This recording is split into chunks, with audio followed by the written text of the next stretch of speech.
Welcome in to another episode of the My Two Bits Gators Football Podcast. I am one of your hosts, Ben, joined as always by your other host, Mr. Randy. Randy, how are we feeling tonight? How's Gainesville? Are we going to get snow? I want to know. Are we going to get snow? B, I'm telling you right now, it is cold. I feel like a popsicle. I miss the islands. I moved to Florida because I thought it was warm. It's cold. I think there's going to be a flurry or 2 or 10. Not like Pensacola. Pensacola got some good snow earlier today, but we're definitely get some flurries. Yeah, I saw somewhere that it'll if it happens, it'll be like the first time in 35 years or something. That's Yep, crazy. It snowed in 89 or Brevard. something. It snowed in Brevard more recently than that, so that's wild. But Unreal. that's pretty wild. Well, stay warm, stay dry, all those fun things. Stay safe. Oh, yeah. Actually, maybe most importantly, you got to watch out for the ice on the roads, especially because we don't know what salting a road is in Florida. So that's an important tip too. So everybody be safe out there. Hope the weather doesn't cause too many issues. And yeah, with that, we will get into our content tonight and talk a little defense. So last week we did a offensive productivity review. This week we will do a defensive productivity review, of course, just under Napier. And the question we want to ask tonight is, whereas last week we were making the case for an OC, tonight we just have a question. Do we need to replace AA, Austin Armstrong? Is it necessary? Is it important that we do that? So that's kind of the mission of the pod tonight, is breaking down, does it make sense? Do we really need to do this, or are we maybe kind of okay?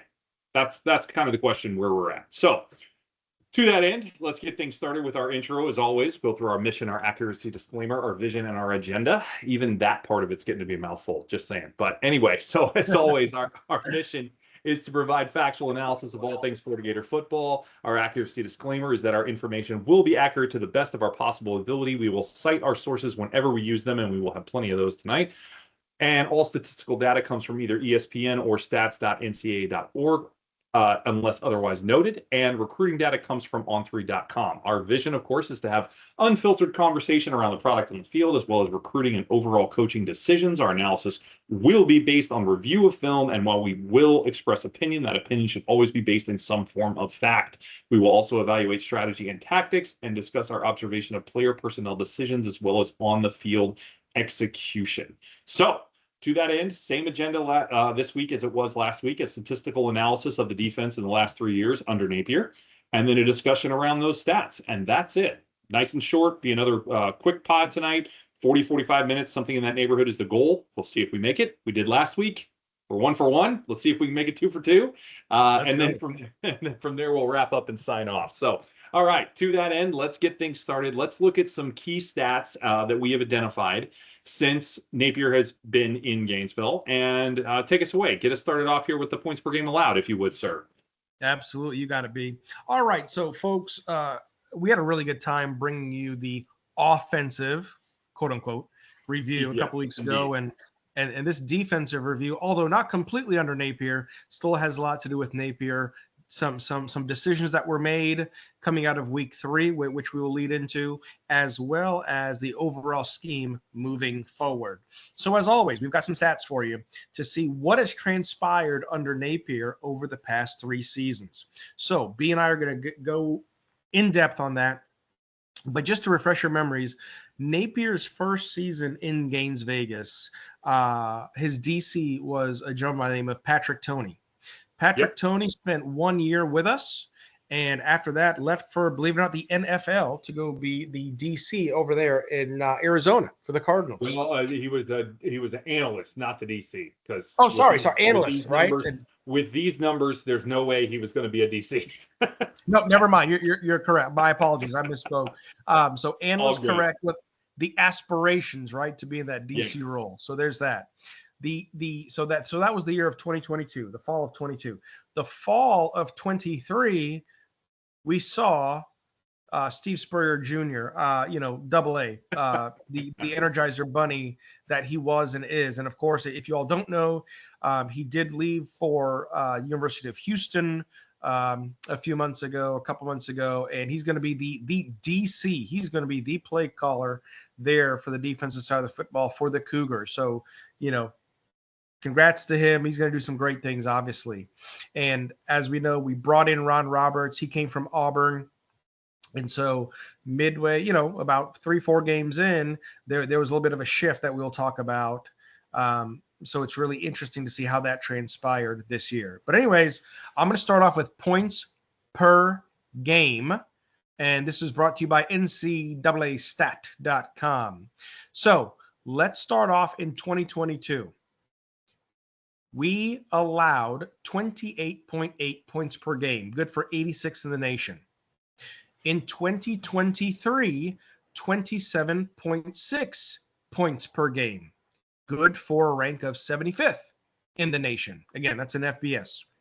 And in 2024, would you believe it, we gave up 23.1 points per game. Best for over the 3 tenures, 43rd in the nation. Very interesting. Yeah, it is. And before you continue, apologies for interrupting, but again, important caveat: scoring across college football was down in 2024. However, to your point, that ranking displays we still improved significantly, despite the fact that it was a lower overall points allowed, a lower overall points scored, right, than we'd seen the previous 2 seasons because of the new clock rules and everything else, right? So that is important to point out because these games were quicker. They did not have as many points scored. However, we still improved significantly, over 30 spots in ranking. And that's where, in this case, the ranking is something we want to look at, whereas with offense, it wasn't necessarily. But with defense, we do want to look at that because it is good to show the comparative nature, even though we obviously had a significant drop in points at 4.5 points per game between those 2 seasons. We also dropped 30 spots, to the good, right? Improved 30 spots, better way to say that. So I just felt I needed to caveat that. And that was a great point, B, because I think we saw it on the offensive side of the football when it came to snaps. We saw it on the offensive side of the football when it came to other teams, the what would you call it? The national scoring average, right?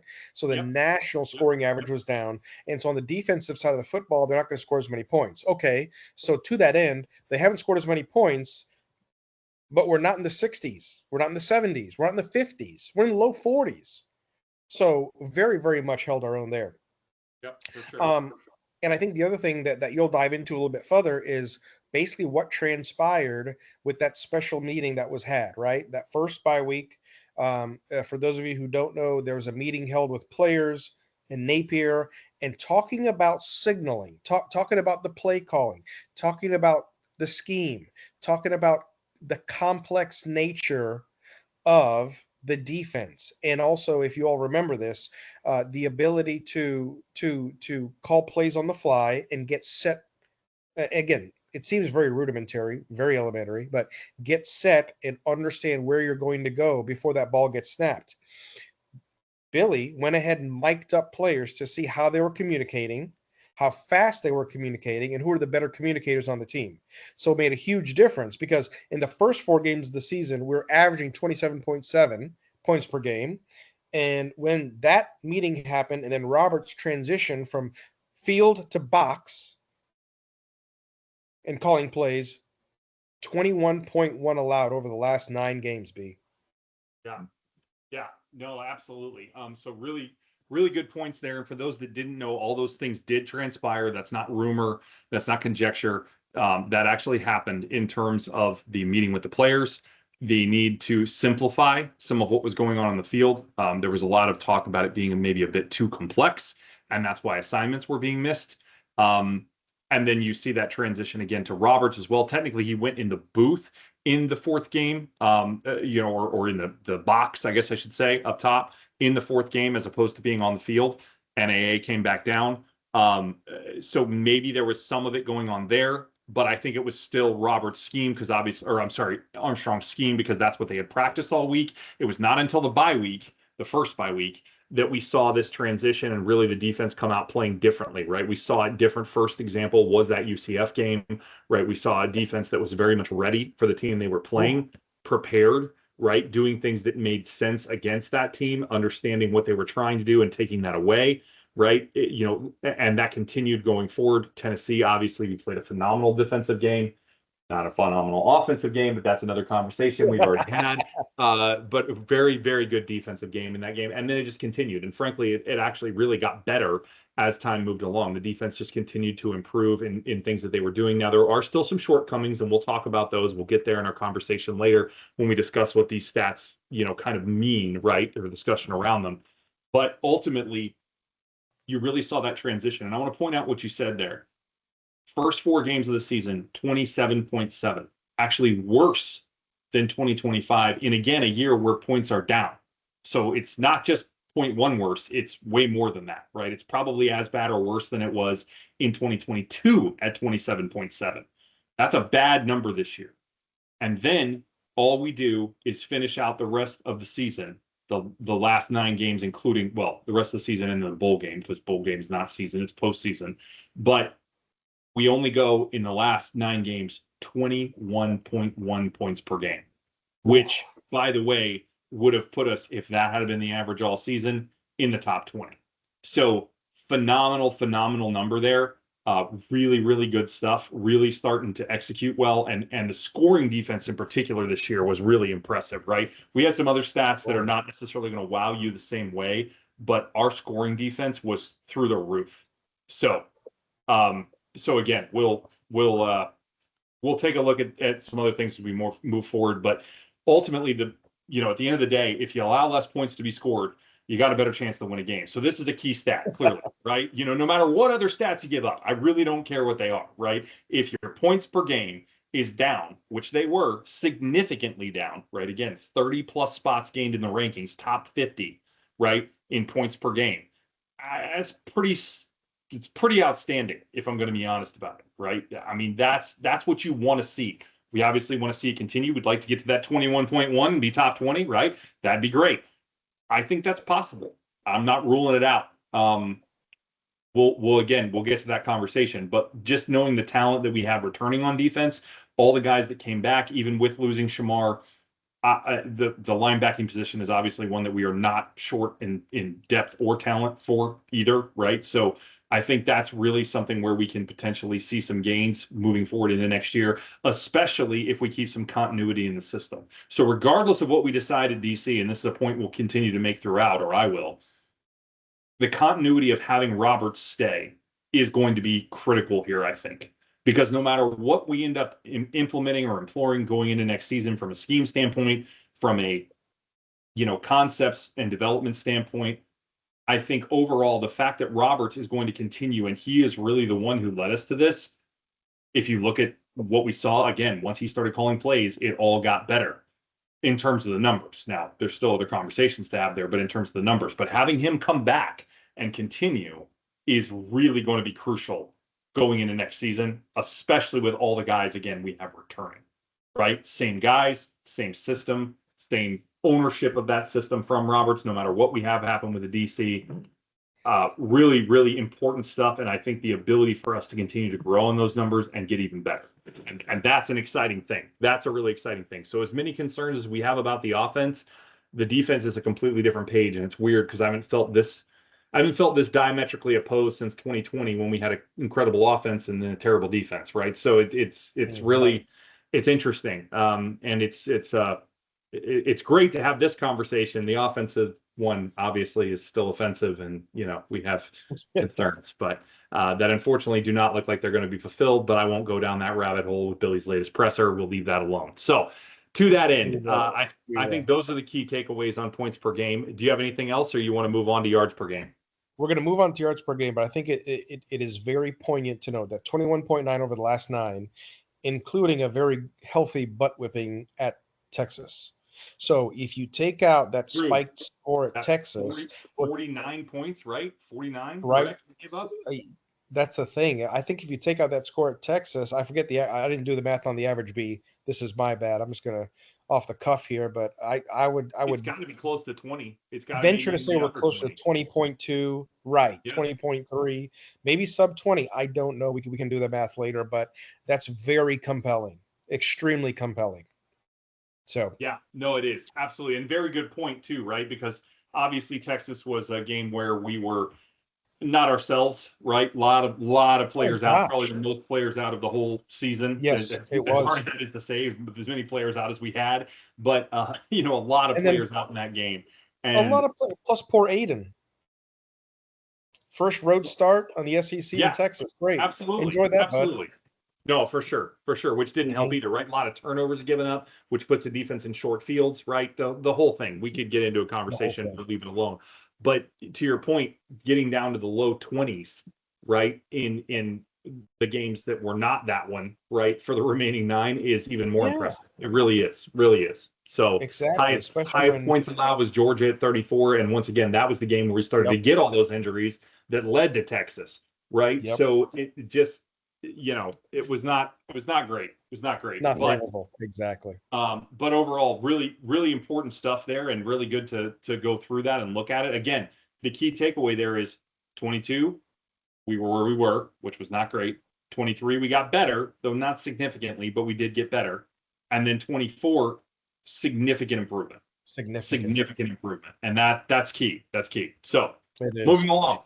All right. To that end, let's go down, folks. Our next stat we have for you: yards per game allowed. Again, we'll start with the 22 season, 23 season, then 24. Here we are. 2022, we allowed 411 yards per game. I believe Big B yikes. likes to say yikes. Yeah. Oh, big he's yikes. up. See? Okay, that was good for 96 in the nation. Thank you very little. In 2023, better. 382.3 yards allowed per game, good for 69th. Now let's go to this past year. 376.9 yards per game, but good for 76th in the nation. So you see that? We went down in overall Yep. yards per game, but went further back in the rankings Right. based off what happened this fall in the other teams. Right. Just like we did in the points per game allowed, we've got a little juxtaposition here. The first 4 games of 2024 are averaging 425.5 yards per game. Big yikes. And then bigger yikes. bigger. Yeah, there you go. And then look at this turnaround, right?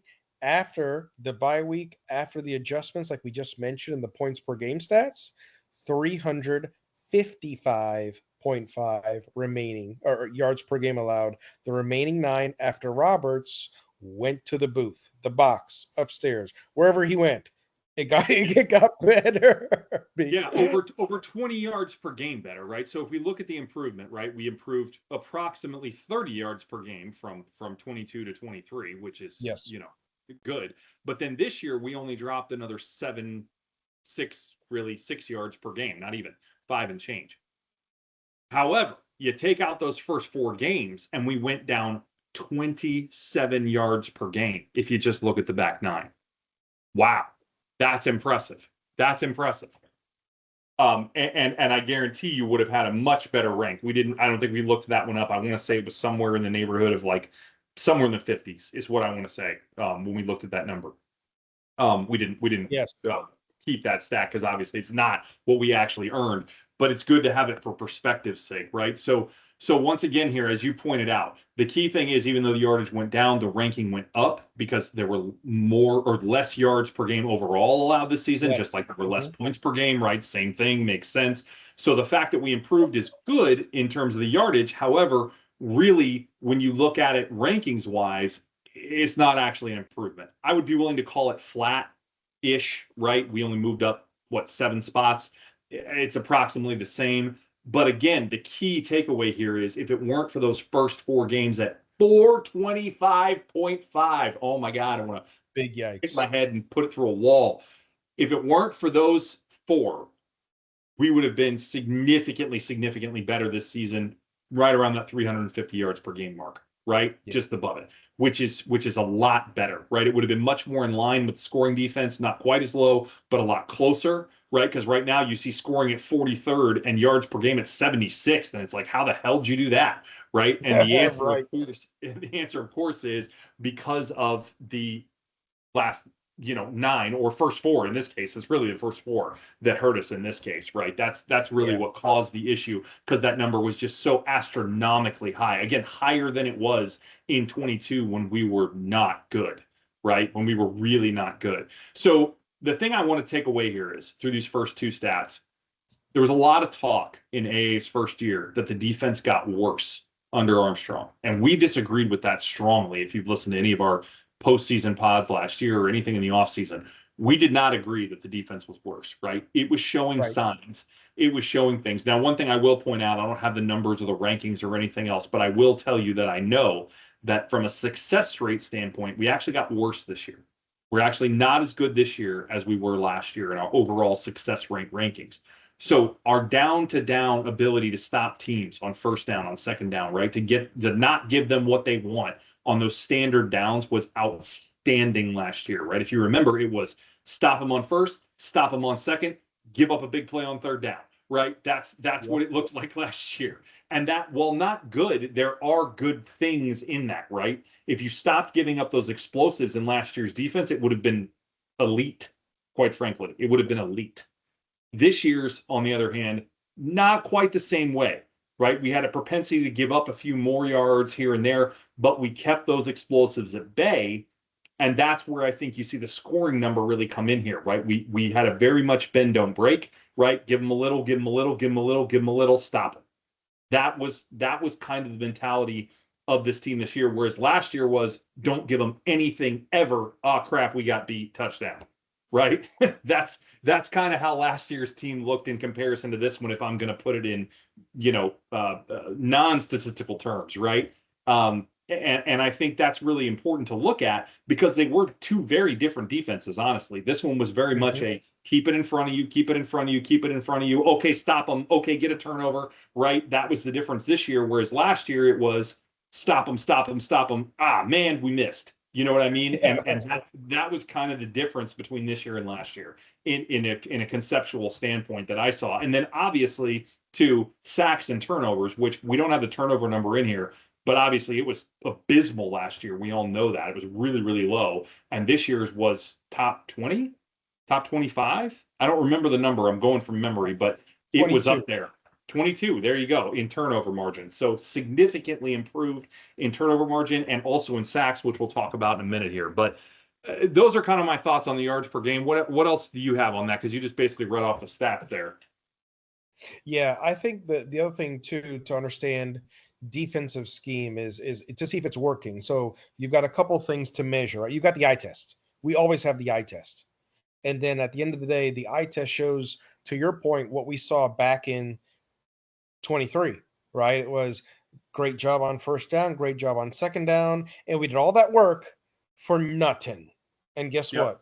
You give up a big play, and then you have a team that's 3rd and 11. Or go back to the Missouri game, right? Look at the Missouri game, how many opportunities we had on 3rd and 17, okay? 4th and 21, and you allow just devastating, heartbreaking plays. And I mean, if you remember, it's like, oh my gosh, don't tell me it's the nightmares of 3rd and Grantham, Yeah.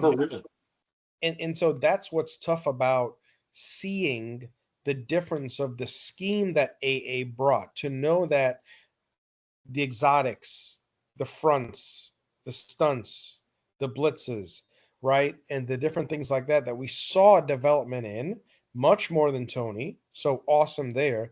But on the other hand, the thing that we always wondered was, until you brought that up, which is a fascinating stat, the success rate, right? As far as being able to win earlier in the series of downs and be able to hold them back to produce more 3 and outs. That's the other thing that this defense was lacking, but really and truly, when you look at the numbers and you look at everything else that's transpired, the defense did whatever it had to do to allow the offense, sputtering or not, inefficient or not, to do what we had to do to win games. Because I'm telling you right now, if we gave up another 20, 25, 30 yards a game and added another 6, 7, 8 points to that, we don't finish the season on a winning streak. We don't have. No chance. No chance. Way too many close wins for that. The season we did. No, exactly. Yep. for So sure. big difference there. Yeah, for sure. So let's get into that then and break it down from this yards per game stat. We're going to look at passer rating allowed, right? So that would include both the points per game and yards per game involved in that stat. And then we'll also look at yards per carry allowed here. So we're going to, again, kind of break down and get a little deeper into these stats. So the passer rating allowed stat comes from teamrankings.com. Really nice stat here to have. And again, we want to take a look at, what did we allow? What was the ranking, right? All that stuff. So interesting here. So first and foremost, 2022, 136.4, and this is the college passer rating, not the NFL like we use. The college passer rating, 136.4 average allowed for 79th in the country. Interesting, right? Right around some of the other metrics we saw for that year as far as ranking goes, right? Kind of fits right in.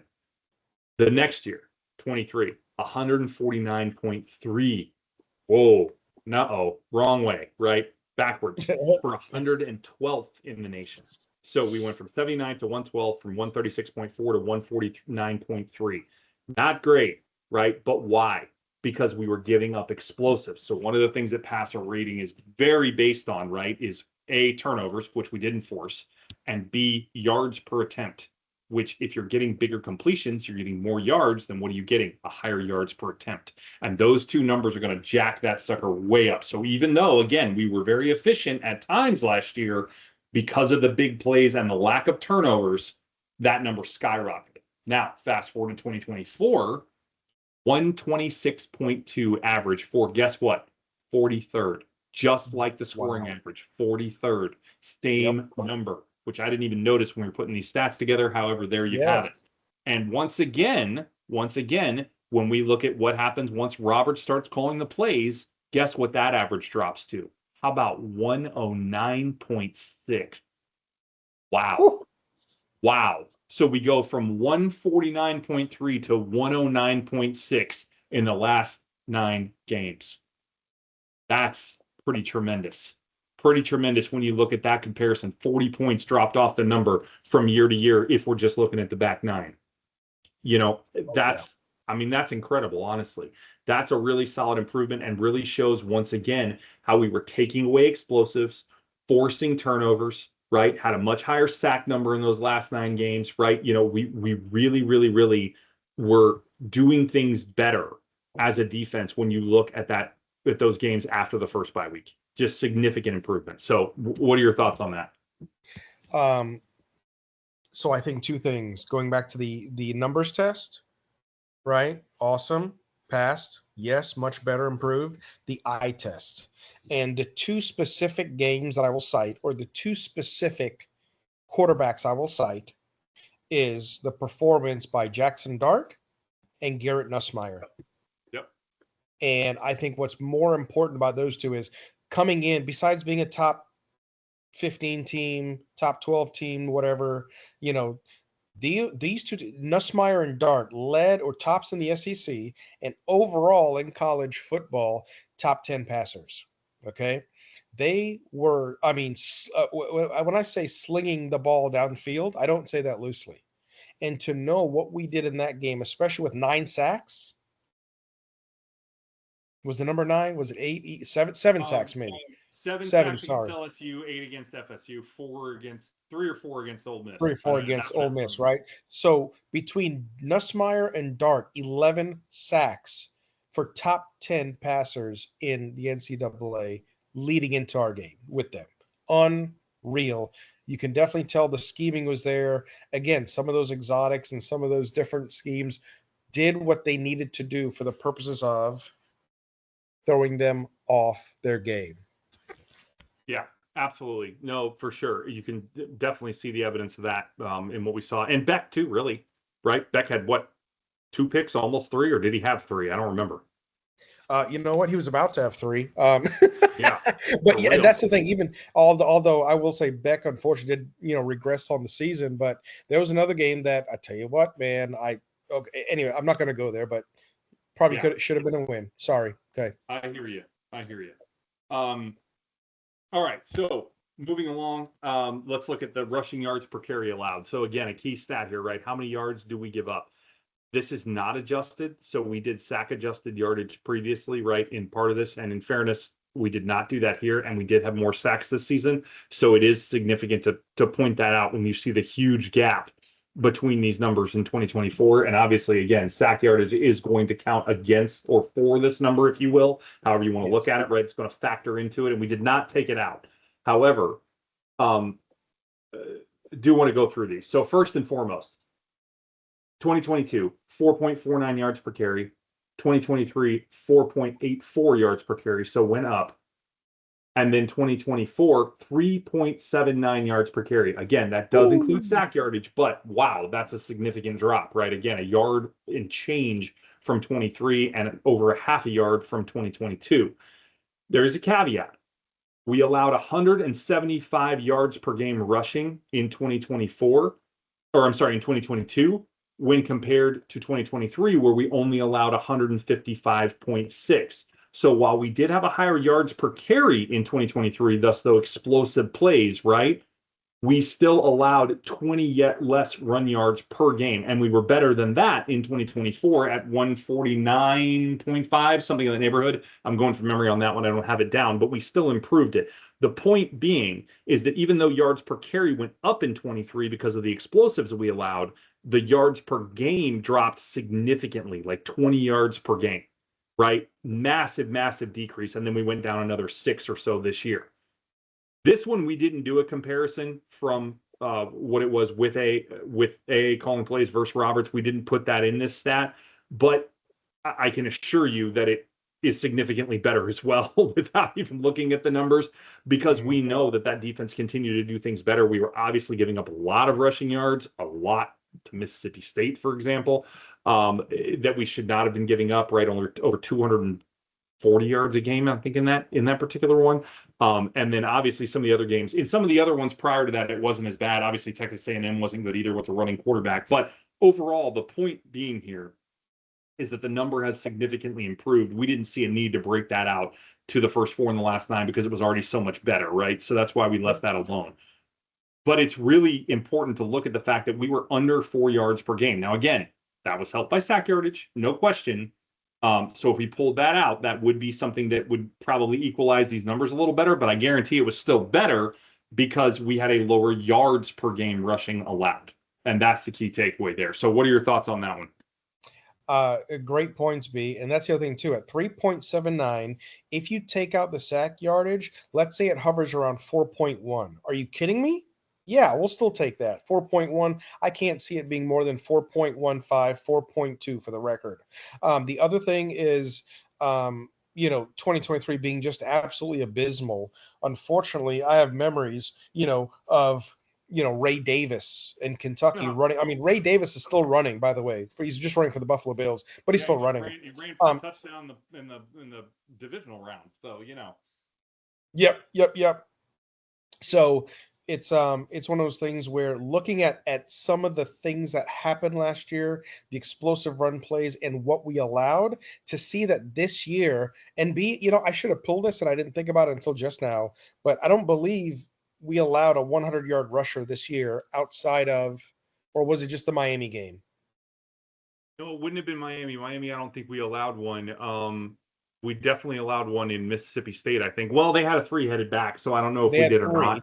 Yeah, so at least a single back. Jared Gibson got us for 100. Our former recruit got us for 100 at Texas. Okay, well, that is Texas, and I get that. That was what it was. But outside of that, when you look at what we allowed last year, Ray Davis ran for, I want to say, 224 last year. I think it was even more than that. I think it was like 280. Don't rub it in. No, but yeah, it was dumb. It was absolutely dumb. Right. Either way, the numbers test is there. The eye test was definitely there. We saw much better in the box, much better loading, penetration, push, everything from the scheme. So kudos to that front. Yeah, absolutely. And the way they were coached, obviously, which is what we're talking about here, right? So bingo. To that end, last thing, we've alluded to it a couple times here, but talk us through sacks per game. Let's do some here and kind of take a look at this. This sacks per game, B and I, we were looking so forward to this beginning of the season. If you remember the preseason pod, and I tell you what, folks, they delivered. Let's get into it. 2022, 1.8 sacks per game. good for a very pedestrian 93rd in the nation. 2023, not great. 2023, oddly enough, 1.8 sacks per game. Good for 88th in the nation. And this past season, 2024, 3.0 sacks per game. Good enough for top 12 in the nation. Let's go. Comparing the first 4 games, last 9. Check this out: 1.3 in the first 4, 3.8 in the last 9. We went after the quarterback, and even if we did not go after the quarterback directly with a delayed blitz or an exotic blitz, we got penetration. We were able to crowd and confuse and discombobulate and get a lot of tackles for loss. Phenomenal job by this front. And I tell you what, more so in years past, and you can probably speak to this, but I saw more sacks coming from a linebacker, sacks coming from a safety than I have in years past. Yep, absolutely. And again, that's where you're getting into the simulated pressures, right, that they like to run, where we're dropping out a defensive lineman and bringing a linebacker in on a rush. So it's actually not a pressure, but that's thus the simulated, right, because we're still rushing 4, but it's like a blitz, even though we're not blitzing because you're running 4 guys, but you're running a linebacker in, right, to make one of those 4. So to your point, that's absolutely a piece of this number. But yeah, just that last 9 again. 3.8 sacks per game in the last 9. The best team in the country this year was Ole Miss at 4.1 for the season. So we would have been right there neck and neck with the best in the nation in those last 9 games. Phenomenal stuff. Phenomenal stuff. And again, our last 9 games were the strength of our schedule, right? That's when we played our best opponents, really. I mean, I know Miami ended up being decent, but let's be real. We probably could have beat them if we played more like this. Or at least made it a lot more competitive. And ultimately, that 3.8 number is phenomenal. That's really, really phenomenal when you look at that last 9. That's elite level. I mean, it's basically elite level anyway at 12th, overall for the season. But those last 9 games, it's certainly elite. So really interesting to see that and look at where we're going there. Hats off to Gerald Chapman, defensive line coach, coming in, replacing Chaos Spencer, who was not really causing that much chaos at 1.8 per game for 2 seasons, right? Because that was our coach for 2 seasons on the D line, and then we bring in Gerald Chapman, and all of a sudden we basically for the season we didn't double the number, but in the last 9 we more than doubled the number. So pretty impressive stuff. So hats off to Big GC there. Dude is getting it done, and I hope he continues to do so. Really glad we're going to have him around for another year as well. So, and then of course Mike Peterson also, in fairness, because that's your edge rushers coach. So I should be giving hats off to Peterson as well. So overall, just really looking at this, that's a key stat we wanted to call out here because it was so vastly improved, and really part of the reason why that, and again the turnovers, are why this defense was so much better. And to that end, let's have a conversation around this because we've seen multiple statistics improve under Ron Roberts, especially since he started calling plays, right? So what is the case, make the case, or tell me what you think as to why we would actually need another defensive coordinator to come in, right? Because I know he's technically not, he's co-defensive coordinator and he's assistant head co-assistant head coach, co-head coach. I don't remember what the title. He's got too many titles, is what it comes down to. He's got a lot of titles. So why do we need, based on this performance, once he was calling the plays and kind of running the defense, why do we need to hire another defensive coordinator based on this? Make a case for me. So here's the thing. I don't know how well I can make a case for you because just being honest, right? My apologies to the prosecution here. I'm just saying, folks, it's visible. Again, I go back to 2 things: the numbers test, the eye test. The eye test was definitely got better, more than passed several facets of the team this season, especially on the defensive side of the football. If that defense did not shift, did not switch, did not kick it into gear, we do not finish the season the way we finished, period. Okay. Agreed. The Lagway effect on offense was only good to a certain point, to where play calling and the other things that we called out before took over and led to certain other inefficiencies that And could hampered not it. be And masked. hampered it. Bingo. To your point, B, when you look at the difference of what that does, and Billy talks about it, complementary football. Well, I get that, Billy. Complementary football is great, but when one side is incredibly hampered because of inefficiencies Yep. and because of certain timing, that's not fair. It's also So hard. It's also hard to be complimentary. it's very hard to be complimentary. Exactly. So I think what's interesting to me is a couple points, and I'll finish up here real quick. A, when Ron Roberts came to Auburn, now granted, Auburn is in the SEC. It was the SEC West, of course, before Texas and Oklahoma came into play. But when Ron Roberts came to Auburn, he actually made that defense better. He brought them up over 10 spots in pass coverage, total defense, rushing defense, and tackling. So I'll say that is a great metric, especially when you look at, in my belief, no disrespect to Auburn, know a lot of Auburn fans out there. War damn Eagle, okay, great.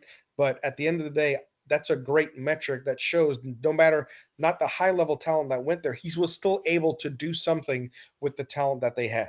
The second thing I'll say is Sports Illustrated, and I found this article back in June 9th of 23, SI graded Roberts as a top 50 defensive coordinator in the nation. And mainly because of what he did at the Baylor program before Auburn and what he did at Auburn to kind of turn that defense around, especially when they did not have that top tier talent.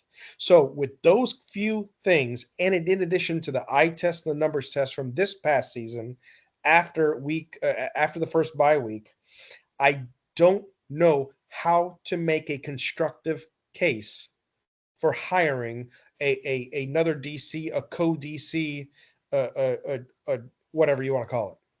Yeah. No, I'm with you. I'm pretty much in the same boat. The only argument I can come up with, and it's not really an argument per se in terms of my mind, is from an organizational structure standpoint, right? Technically, Ron is the assistant head coach, right? He's the assistant DC, right? He doesn't have that title. Now, in my mind, you just rename him and move on. However, from an organizational standpoint, if you feel like he's doing other things and performing other roles that don't allow him to fully function as the DC, and you need someone else because of what he has going on, again, things we don't know behind the scenes, in fairness. However, is there an organizational or structural reason why you need to hire a DC? Maybe there is. My money says it would be better spent on an OC, as we full well know. However, again, that doesn't look likely to happen. So if we are going to bring somebody in, that's another point, because we need to make sure they mesh with Roberts, that it's going to be, a good marriage like it was with AA, obviously, and that ultimately he keeps his influence in this, because clearly there were things that he did that made this group better. Quite frankly, better than we gave him credit for to start the season. Yes. Now, in fairness, in starting the season, it wasn't that good, but that may really have been more on AA when we look at it. It really may have been. He may have been trying to implore concepts that were just too advanced for what these kids were ready to do. I mean, it's really what it looks like and what it comes down to, based, again, on the information that we do have. We can't know that for sure, but it's what it looks like. So when you look at Roberts, there's a lot of things I do like. We talked about it earlier from a scheme standpoint. His concepts are solid. They do a good job of keeping things in front of you, not allowing explosive plays, right? Not getting beat over the top or beat for big runs, right? Because you have support in the different areas, right? He doesn't allow a lot of that to happen. However, he is reliant on certain things to happen to be highly effective in his defense. And that really, in my opinion, relates mostly to linebacker coverage, really strong man-to-man by the corners underneath, or very, very good zone if they're playing that by the linebackers underneath, right? There are certain concepts on the underneath passing where I feel like basically the players have to be perfect or we're going to give it up, right? And that's why when you look at this defense and what they did allow, it was the underneath stuff over and over and over again, especially in the passing game, right? The run D was pretty solid, honestly. It was pretty good. The pass D was great against the deep ball, even good against the medium ball. But when you start talking about those short underneath routes, I mean, how did Mario Williams kill us, right, in that game against Tulane? Even though he didn't score a lot, he smoked us yardage wise because he kept catching those quick crossing routes over the middle because he was either being guarded by a linebacker or a corner that flat out couldn't keep up with him in man in that situation, and or they were in zone sometimes. And we just did not have the proper coverage for that because we're so busy guarding deep, right? That was the key thing. So that's the one kind of pause I would say that Ron had this year. I think it can be improved. I think it can be cleaned up. I think it can be made better. But I would hope to see that happens because I wouldn't want to be giving up all the underneath stuff we did. Teams can start to cue in on that, right? They can start to build drives around that. And if they don't turn the ball over and they don't get sacked, they're going to score. And that's going to hurt us. So there are flaws here. It's not perfect by any stretch of the imagination, right? This is not the best defense I've ever seen or anything like that. However, I do see it as being vastly improved and doing a lot of things better. We don't have a missed tackle number. I wish we did. We could not obtain that anywhere. So hard to find. It's so hard to find it if you don't pay PFF for their subscription. But it is really an interesting thing if it does come out. You know, we had a stat on it last year, what our percentage for the season was and where we ranked. It was not good, frankly, right? And I would challenge this year, it has to be significantly better. Again, especially in the back nine. Not a lot of tackles missed. There were some. There were a couple here, game or there, game or two here or there. But it overall was way better, right? Sub 10 in a lot of games, whereas we barely saw sub 10 in 2 or 3 games last year. So those would be my takeaways and my thoughts on Roberts, both why we would potentially need to hire somebody, again, only for organizational reasons. And ultimately, I'd just like to see him clean up some of those things. If we do hire somebody, I hope they complement that they can help with that underneath game and try to control that a little bit better. That would be my hope. Because if that part of this gets cleaned up and we are still even remotely as effective, even 2/3 as effective in forcing turnovers and sacks next season, we're still going to be outstanding. I mean, better than we were this year, quite frankly, if we can clean up some of that underneath stuff. So it'll be really interesting to see how that looks. Any other final thoughts before we wrap this thing up from you? Final thoughts are, outside of the returners that we have, especially 3 on the D line, let's hope for that continuity. We know probably in the next couple of weeks here, the GM hire is going to be finalized. So based off of that, we'll figure out what that looks like in the organization, what that GM's overall role is going to be, although it's more than likely going to be directed towards a lot of NIL and all those other high-level discussions. And so to your point, if another co-coordinator or understudy is to come in, they really need to complement Roberts in the best way. If not, I still think by naming that GM and one other smaller support staff person, I feel like Roberts has the capacity to be able to address those things. Yeah, absolutely. Absolutely. No, I agree with you. I think he is, again, he's definitely shown a ton of promise and done a lot of good things here for the team. And I think that there's absolutely the opportunity to be able to really do some good things next season, move forward in a good way. Honestly, whether we hire a DC or not, quite frankly. If we do, the only thing is that it has to be a good mesh, right? It has to be a good connection. And that's going to be critically important when we look at this thing moving forward. Critically important, because otherwise we may very well take a step backwards. And that's the last thing we want to be doing right now, obviously, in terms of the defense, because we're going to need all the help we can get defensively, especially if, as we discussed, Napier does not hire an offensive coordinator, which is looking more and more likely. Sad to say. So it's just execution. Just execution. We just got to execute better. Right. We just need to do it better, right? The offense is fine. We just need to execute it better. Right. Absolutely. Absolutely. You're 100% right. That must be all it is, Randy. We just need to do it Must be better. on it. That'll solve Yeah. everything, I'm sure. Everything. Give me a friggin' break. Okay, moving along. With that, we'll close things up and wrap it up. I don't want to try and throw in a visor throw section here for you. You're gonna make me visor throw real hard on that comment. I could not believe he said that. Just pull your head out of the sand, man. Come on. Clearly, that is not the case. But anyway, that's a conversation for another pod. We have got this one right at 50 minutes right now, which is pretty good. So with that, we are going to wrap this thing up and sign it off. So our next pod, first and foremost, will be on February 5th, the official final National Signing Day. And we are going to go through the transfers we have that we didn't have previously, right? Any transfers we have in, anybody else we might sign in that meantime, or that we have signed since we discussed this. I.e. Dallas Wilson, because we didn't have him when we did our recruiting pod, right? Or our early National Signing Day pod, excuse me. So that is officially National Signing Day, the final one, which will finalize the classes and kind of know where we are, minus, of course, the spring transfer window, which any acquisitions we make there, we will, of course, discuss as we get into our roster analysis as we move through the offseason. But to that end, that will be our next pod. Once again, thank you to everybody for taking the time to listen.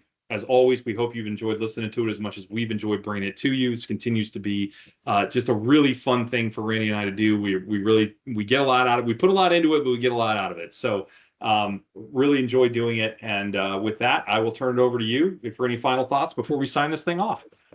Agreed, B. I couldn't agree more. Could not agree more. Yeah, looking forward to National Signing Day. Hopefully, we finish out nice and strong. We add a few more pieces that we talked about in previous pod. That would be awesome. And then, if in case you do not know, Gator Nation, the spring game is officially on April the 12th, Saturday, 1 p.m. Eastern Time in the Swamp. So looking forward to that. Stay safe out there, everyone. Stay warm. And I can't believe I'm saying that because we're in, especially if you're in Florida. But hey, be safe out there with this winter storm and Arctic and polar winds, whatever the case might be. But wherever you are, wherever you may be listening, thanks for taking the time, and we will see you around, Gator Nation.